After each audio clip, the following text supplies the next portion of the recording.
brought you by Silver Pumps and Motors. Top quality और consistent performance के लिए सिर्फ सिल्वर पंप्स नाम याद रखना.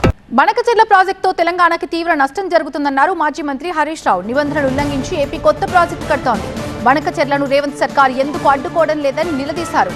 బనకచెర్లకి తరలించేది సముద్రంలో కలిసే నీళ్లు కాదు, తెలంగాణ వాడుకోలేకపోవటం వల్ల కిందికి వెళ్లే నీళ్లు. 200 టీఎంసీల గోదావరి జలాలను తరలించే కుట్ర జరుగుతుందన్నారు హరీష్ రావు. ఏదో అధికారులతో ఉత్తరాలు రాపించి చేతులు దులుపుకోవడం కాదు రేవంత్ రెడ్డి. బీఆర్ఎస్ పార్టీ తరఫున మేము స్పష్టమైన డిమాండ్లు నీ ముందు పెడతా ఉన్నాం. ఏదో నువ్వు పైన అధికారులతో చీఫ్ ఇంజనీర్తో ఉత్తరం రాయించి మేము అపోజ్ చేసినామని చేతులు దులుపుకుంటే ఊరుకోం. మేము అవసరమైతే మా అధ్యక్షుడు కేసీఆర్ గారి ఆలోచన మేరకు పెద్ద ఎత్తున ప్రజా పోరాటానికి బీఆర్ఎస్ పార్టీ సిద్ధమవుతుంది. ఆనాడు జల పోరాటం చేసినాం తెలంగాణ ఉద్యమంలో. నీళ్ల కోసం ఇలా ఉద్యమించింది తెలంగాణ, నీళ్ల కోసం పోరాడింది తెలంగాణ. కానీ తెచ్చుకున్న తెలంగాణలో నా బిజినెస్ కి జిఎస్టీ నోటీస్ వచ్చింది. ఇప్పుడు ఏం చేయాలో అర్థం కావట్లేదు. ఇప్పుడే ఒక జిఎస్టీ ఎక్స్పర్ట్ తో మాట్లాడు. ఇప్పటికిప్పుడు జిఎస్టీ ఎక్స్పర్ట్ అంటే ఎక్కడ దొరుకుతారు? బాస్ వాలా బీ ద బాస్.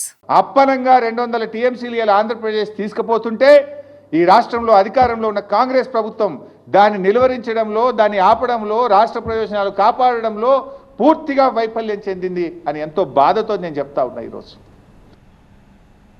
బనకచెర్లకి కేంద్రం ఎలా అనుమతిస్తుందని నిలదీశారు మాజీ మంత్రి హరీష్ రావు. కేంద్ర అనుమతులు ఇస్తుంటే కిషన్ రెడ్డి, బండి సంజయ్ ఏం చేస్తున్నారని ప్రశ్నించారు.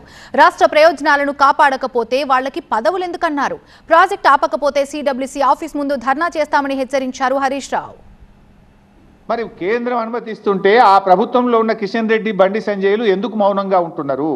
రాష్ట్ర ప్రయోజనాలు మీకు పట్టవా? మీ పదవులే మీకు ముఖ్యమా? తెలంగాణ రాష్ట్ర ప్రయోజనాలు మీకు ముఖ్యమా అని నేను అడుగుతా ఉన్నా. మీకు బాధ్యత లేదా అని నేను అడుగుతా ఉన్నా. పదవిలో ఉండడం ముఖ్యం కాదు, ప్రజల ప్రయోజనాలు ముఖ్యం.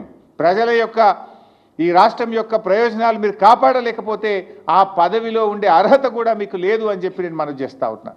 గోదావరి బనకచెర్ల ప్రాజెక్టును, అక్రమ ప్రాజెక్టును నిలిపాలి, ఆపివేయాలని చెప్పి నేను డిమాండ్ చేస్తూ ఉన్నా.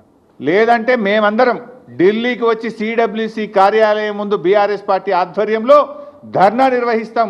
కేంద్ర ప్రభుత్వ యొక్క ద్వంద్వ నీతిని ఢిల్లీ వేదికగా ఎండగట్టామని చెప్పి కూడా హెచ్చరిస్తా ఉన్నాం.